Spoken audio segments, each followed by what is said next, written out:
Yes, dear friend, welcome back to the channel. This is Salon's blog. It is a very beautiful afternoon here, very hot one. In fact, hot afternoon here from Southeast Asia, Malaysia to be precise. Wherever you are around the globe, on the African continent, yes, the whole of the African continent, or you are in Europe, or America, Canada, wherever you are, even here in Asia, you are highly welcome to this special edition. It is Chelsea Day, Chelsea Match Day, Chelsea Newcastle later tonight. Are you ready? How confident are you as a Chelsea fan? I am somehow. You know, this is a game against Newcastle. This is a game against Newcastle. And our team right now is quite depleted from defense. Our team right now is quite depleted. We have almost about 3 players that are from the first team. Benchilwell, Levi-Cowell, Conor Gallargher. We are not sure yet the availability of any of the 3. Especially Benchilwell and Levi-Cowell. Conor Gallargher, maybe, not too sure yet because he was sick over the weekend. He was ill.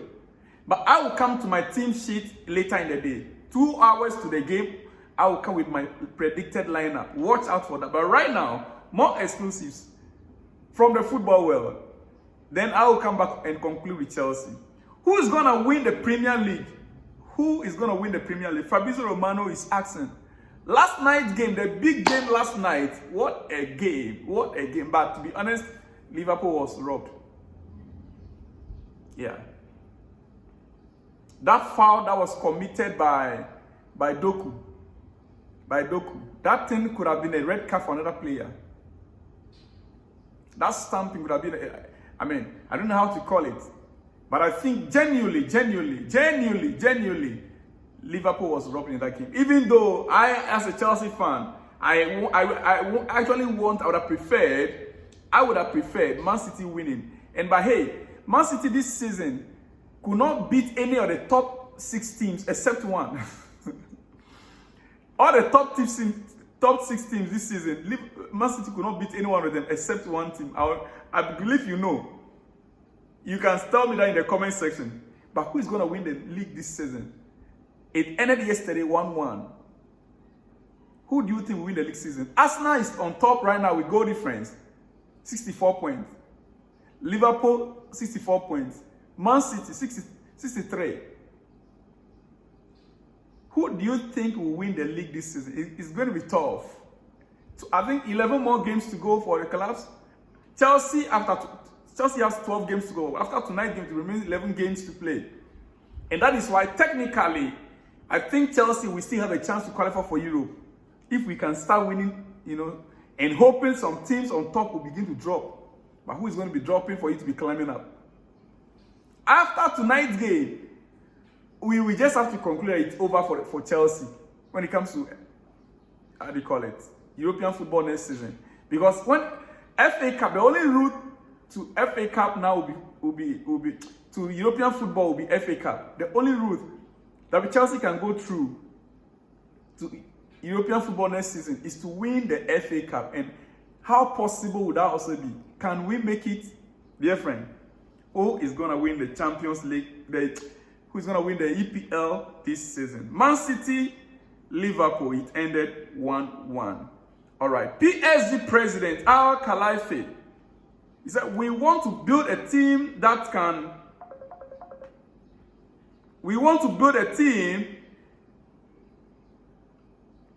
really play together for another 6 to 8 years. We have the youngest team in the quarter-finals of the Champions League. We have the youngest team in Europe's top 10 clubs. That makes us proud. Well. Maybe he has not yet compared their team to Chelsea. And maybe we are not in the Champions League. So he's talking about the clubs or the teams in the Champions League. Like I said to you, this is exclusive from around the football world. Not just limited to Chelsea. I will still get back to Chelsea news. All right.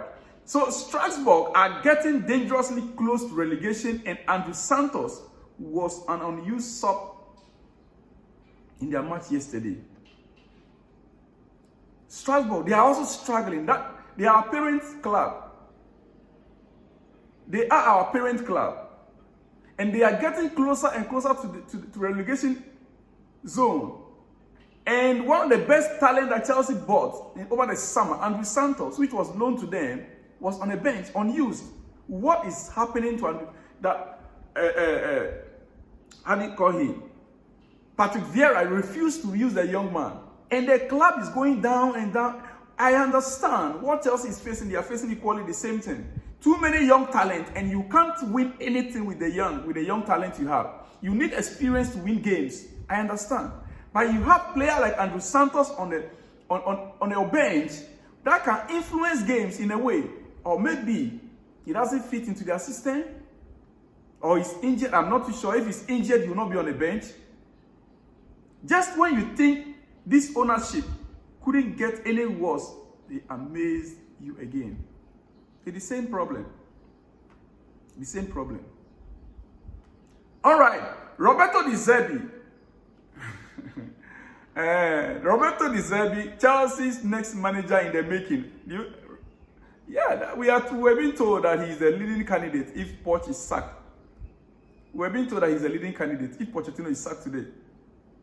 So, I personally, I don't see him as Chelsea coach. No. He has not proven himself to me yet to be that, But this is what he has to say after their game over the weekend. He said, all people who work in Brighton have to improve from this season. All people who work in Brighton have to improve from this season, he said to the Athletic FC. Meaning, everybody must learn in this season and build on that into the next season. First of all, it is my responsibility, but it is difficult if you have for months 5 injured players. If you have for months 5 injured players, because we are not used to playing so many games. For the first time they played in Europe, and they have 5 players injured. For the first time, they played in Europe. So, I understand perfectly. A club like Brighton playing in Europe with the limited resources they have. They don't have a great squad. And yet some players also got injured. He has every reason to complain. He said, I'm sure the next time Brighton will play in European competition, we will be ready to compete and to organize everything better. That is De Zerbi for you. Finally, dear friend. Finally, I want you to understand that 2 years ago, Chelsea was sanctioned by the UK government, and to this day, we still haven't fully recovered. I spoke about that in my first video, and I just want to remind you. If you are first time here, kindly like the video, subscribe to the channel, and share the video. I'll be grateful if you can share the video for us. Share it and share it and share it. And let me hear from you in the comment section. All right? Fabrizio Romano reports that Chelsea haven't decided what to do about Conor Gallargher and his contractual situation yet. Tottenham's interest hasn't gone anywhere though. It's been there since last summer.